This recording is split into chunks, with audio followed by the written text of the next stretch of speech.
저희 상품에 대해 더 자세히 알고 싶은 분들은 아래의 방법을 통해 연락 주시면 응대해 드리겠습니다. 빠르게 변동하는 글로벌 금융시장에 적절히 대처할 수 있는 투자처를 찾고 싶은 분들은 저희 본부에 연락 바랍니다. 감사합니다. 안녕하십니까? 네, 오늘은 힙합 래퍼 시간입니다. 계속해서 관심 가질 만한 이슈를 가지고 지금 현재의 투자 포인트들을 짚어보는 그런 시간을 가지고 있습니다. 네. 오늘 짚어볼 투자 포인트는 우선 첫 번째는 최근에 시장의 흐름 자체가 좀 변하고 있죠.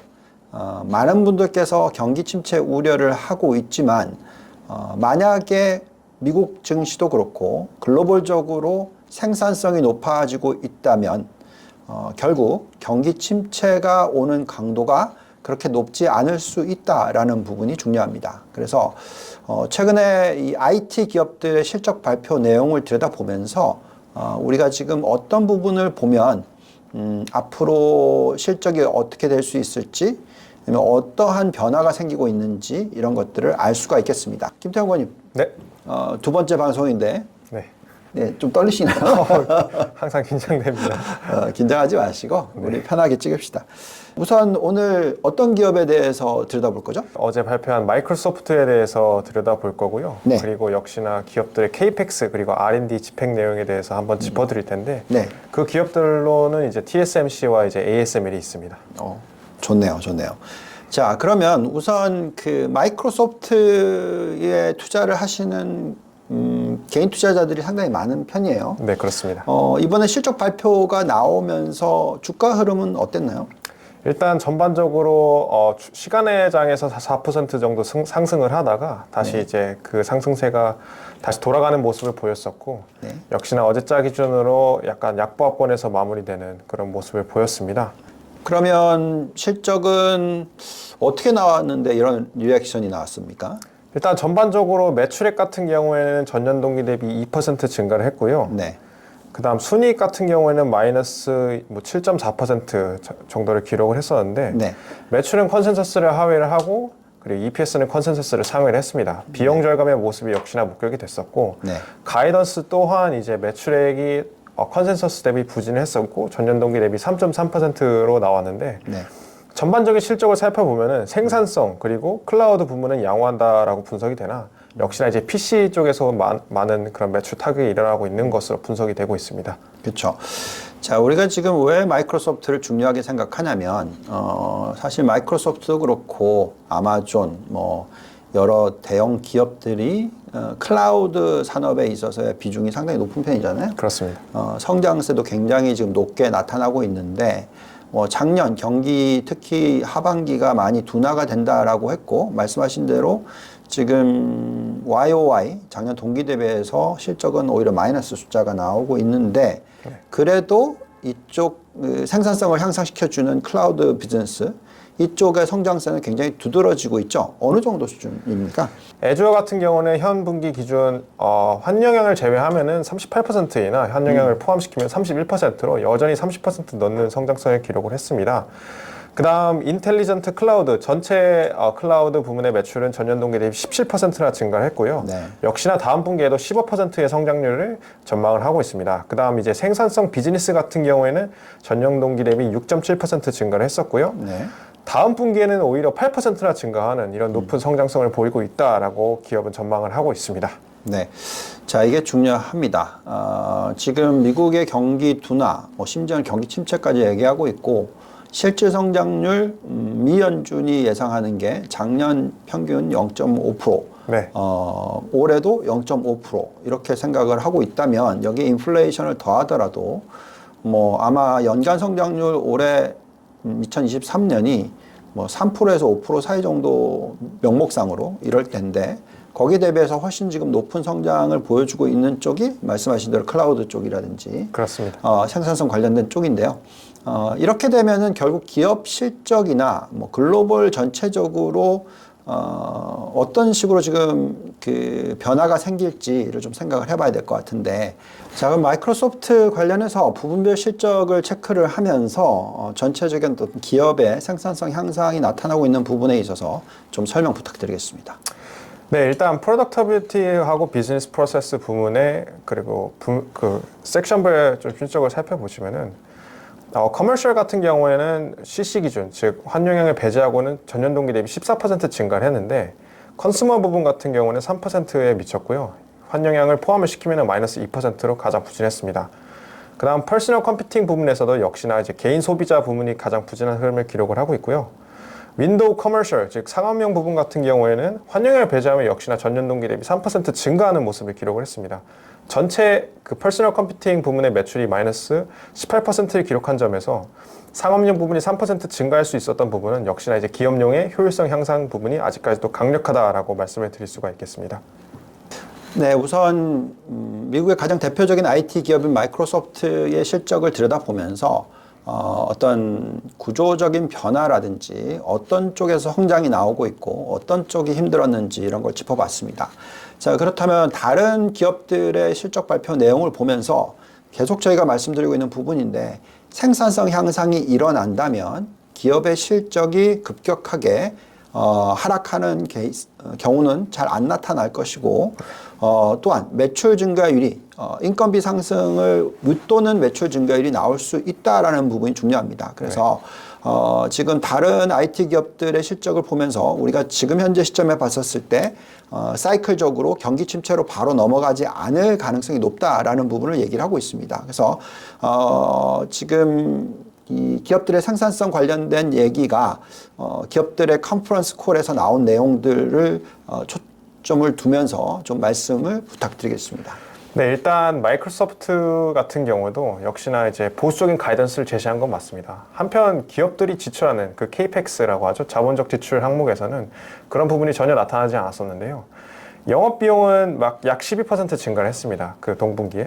근데 이제 예상치 대비 역시나 5억 달러 낮으면서 운영 비용에 있어서 효율성을 굉장히 개선시키는 모습을 보였는데, 한편 다음 분기 CAPEX에 대해서는 Q-on-Q 기준으로 증가할 것이다 라고 제시를 했거든요. 이거는 역시나 이제 클라우드 인프라 건설이라든지 혹은 오픈 AI, 즉 챗GPT라든지 최근 AI에 대한 움직임이 마이크로소프트가 굉장히 두드러지고 있고, 이런 부분에 대해서 역시나 이제 지속적으로 투자를 하고 그리고 클라우드 인프라 건설을 위해서 움직일 것이다 라고 강조를 하는 만큼 기업들의 CAPEX는 여전히 경기 침체를 좀 지칭하지 않는 모습을 기록을 하고 있습니다. 그 다음 TSMC 같은 경우에도 23년도 CAPEX를 약 320억에서 360억 달러로 제시를 했는데요. 네. 이는 이는 22년도 360억 달러 대비 소폭 낮거나 중간가 기준은 소폭 낮거나 혹은 이제 거의 유사한 수치입니다. 네. 한편 그 중에서 비중을 보실 필요가 있습니다. EUV, 즉 장비, 즉 반도체 장비에 대한 CAPEX 비중은 22년도에 50%였으나 23년에는 70%로 증가한다라고 언급을 했거든요. 네. 그러니까 동사 같은 경우에도 역시나 생산 효율이라든지 이런 쪽을 향상을 위해서 R&D도 증가를 시키고 동시에 장비 수입 규모라든지 이런 것도 증가시키면서 생산성 효율에 있어서 조금 더 선제적인 움직임을 가져가고 있다. 즉 경기 침체에 대한 우려보다는 향후 미래 발전을 위해서 움직이고 있다라고 말씀을 드리고 싶습니다. 마지막으로 이에 수혜를 받을 수 있는 ASML의 컨퍼런스 콜을 읽어봤었는데요. 동사는 23년도에도 역시나 전년 동기 대비 25% 매출이 증가할 것이다 라고 얘기를 하고 있습니다. 네. 그리고 정말 중요한 점은 기업들이 자사의 그런 오더를 캔슬하고 있지 않다라고 언급을 했었는데, 네. 그 이유 같은 경우에는 기업들마저도 지금의 경기 침체를 숏텀으로 보고 있고, 동사의 제품 같은 경우에는 인도 기간이 1년 반에서 2년까지도 걸리기 때문에 네. 사실 지금 수주를 하지 않으면 나중에 또 후순위로 밀리기 때문에 아직까지도 주문을 취소하지 않고 있고, 역시나 이제 높은 수요를 기록하고 있다라고 언급을 했습니다. 총 통틀어서 말씀을 드리자면 기업들의 자본적 지출 항목과 R&D 비용은 역시 전년 동기 대비 증가할 것이고, 생산성 효율을 위해서 여전히 많은 금액을 집행하고 있다라고 종합할 수가 있겠습니다. 네. 자, 지금 정말 중요한 포인트입니다. 앞으로의 증시, 특히 미국 증시가 이 생산성 향상이 높아지는 업종과 기업들 위주로서의 상승할 가능성이 높다라는 포인트를 짚어보게 되는 것이고요.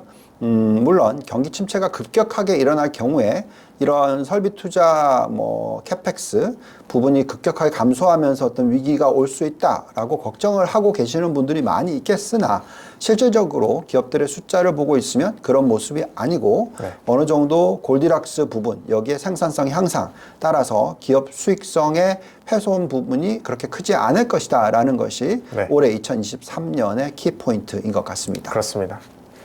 네, 자, 옆에 있는 분이 바뀌었습니다. 이번에는 김동관 연구원과 함께 지금 전체적으로의 어떤 변화에 있어서 또 키 이슈를 좀 짚어보도록 하겠습니다. 아까 김태하 연구원과 얘기를 나눴던 부분은 아무래도 이제 IT 산업, 생산성 향상을 가지고 오는 자동화라든지 AI라든지 클라우드라든지 이런 쪽에 대해서 관련된 업종의 매력도를 좀 짚어봤다면 이번에는 요즘에 또 테슬라 실적이 발표가 됐습니다. 그 이후에 지금 시간외에서 급등을 하고 있어요.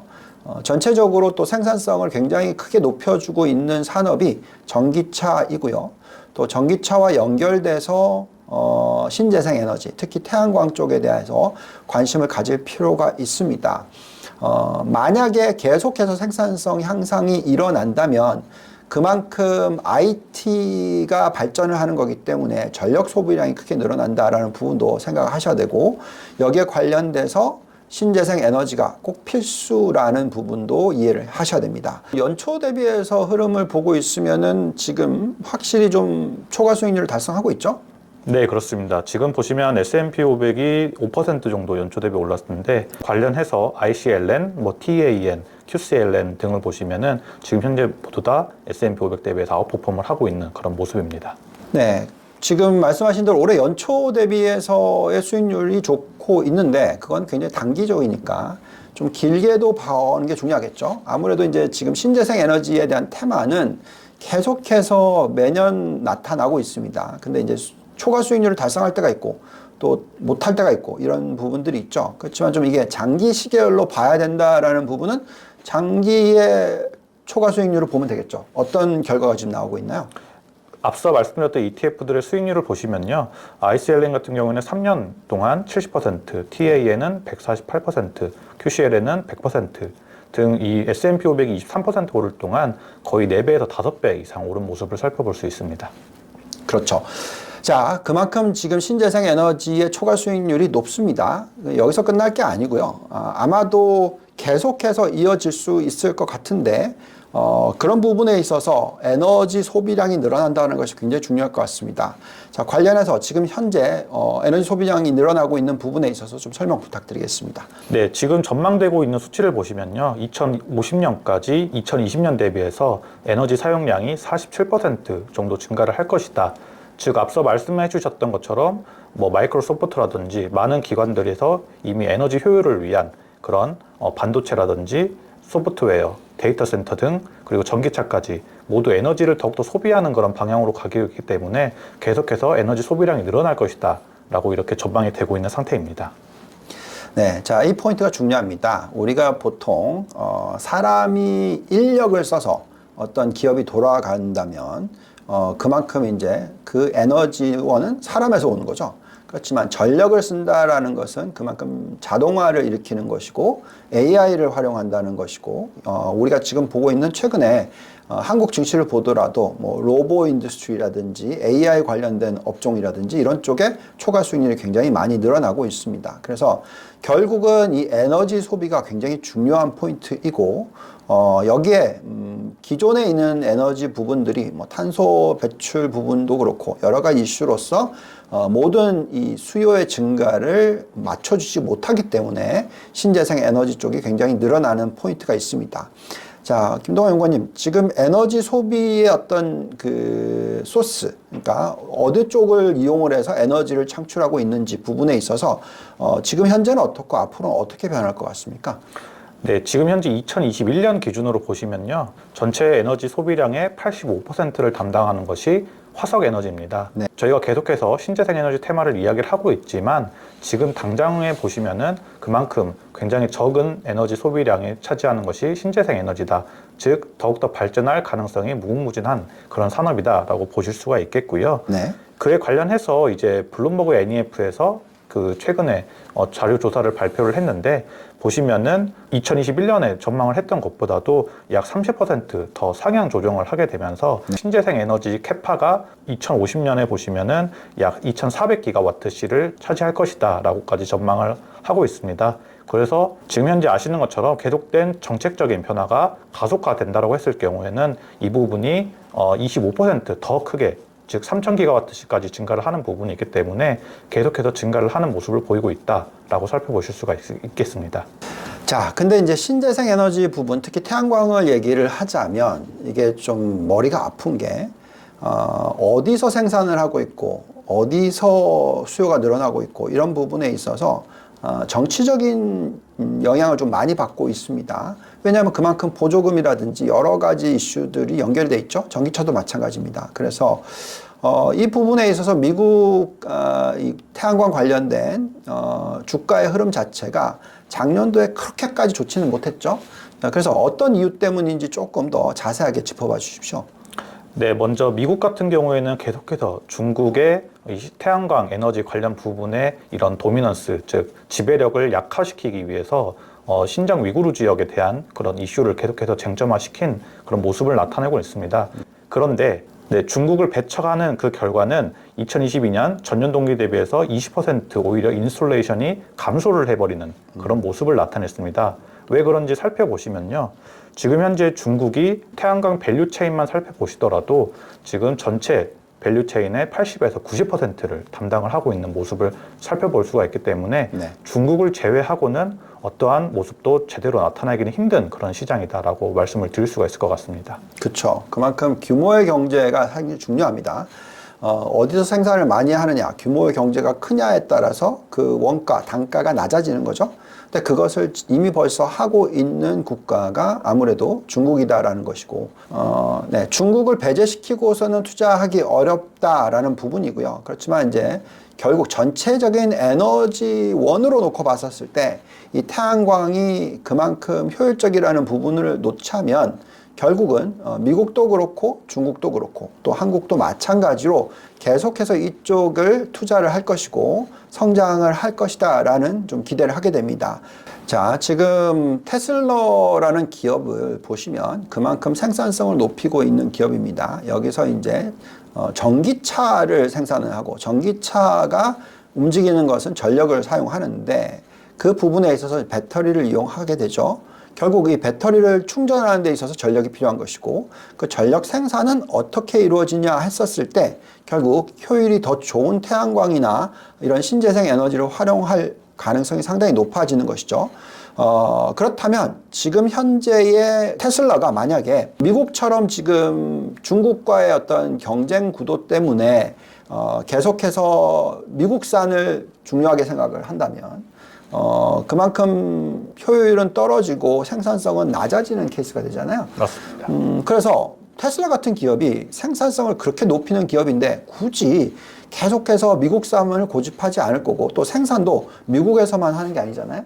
자, 그렇게 되면 결국은 점점 더 시장 점유율이 높아지는 또는 굉장히 높은 테슬라의 비중이 계속해서 매출이 많이 일어나고 전체적인 그 자동차 시장에서 시장 점유율이 전기차가 아니라 전체 시장에서 높아지는 현상이 나타난다면 결국 이 태양광 관련돼서 관심을 가지셔야 되는 것이 국가별로 차이를 두는 것보다는 생산성이 높아지는 쪽이라고 생각이 듭니다. 자, 이렇게 지금 보시면은 결국 생산성을 높이고 있고 규모의 경제를 이루고 있는 태양광 관련 쪽은 아무래도 중국과 한국인 것 같습니다. 자, 그렇기 때문에 결국 초점을 맞추자면 이쪽에 더 초점을 맞춰야 된다고 생각을 하고요. 근데 계속해서 이 정치적인 요소가 있다 보니까 미국 관련된 부분도 어느 정도 좀 투자를 할 필요는 있겠죠. 그런 부분은 아무래도 이제 ETF를 활용을 해서 투자를 하시는 것이 적절하지 않을까 이런 생각이 듭니다. 네, 지금 차트에서 보시는 것처럼 전 세계에서 가장 큰 캐파를 가지고 있는 폴리실리콘과 모듈 기업들을 살펴볼 수가 있는데 폴리실리콘 같은 경우에는 한국과 독일 한 개 기업만 있고 나머지는 모두 중국입니다. 마찬가지로 모듈도 한국과 미국을 제외한 나머지 기업들이 모두 중국인 모습을 살펴보실 수가 있기 때문에 중국 기업에 조금 더 초점을 맞춰서 투자를 하는 것이 옳은 방법이다라고 판단이 됩니다. 네. 자, 뭐 조금 더라기보다는 뭐 거의 중국에 초점을 맞추셔야 될 것 같습니다. 12개 중에 2개만 중국이 아니다. 예, 모듈과 폴리실리콘 둘 다 그런 현상이 나타나고 있습니다. 자, 오늘 계속해서 짚어보는 부분이 이 생산성의 향상에 있어서 그만큼 IT 기업들 이쪽 부분이 성장을 하고 있고 또 관련해서 생산성 향상을 일으키다 보니까 전력 소비가 많이 늘어나고 여기서 태양광이라는 신재생 에너지 부분이 굉장히 중요하다. 이런 부분을 짚어봤습니다. 자, 지금 현재 시점에서 타이밍이 굉장히 중요합니다. 현재 주식시장에 대해서 멀리 하는 게 아니라 좀 더 적극적으로 들여다보면서 좋은 종목들을 골라내시는 그런 노력이 필요하지 않을까라는 생각이 듭니다.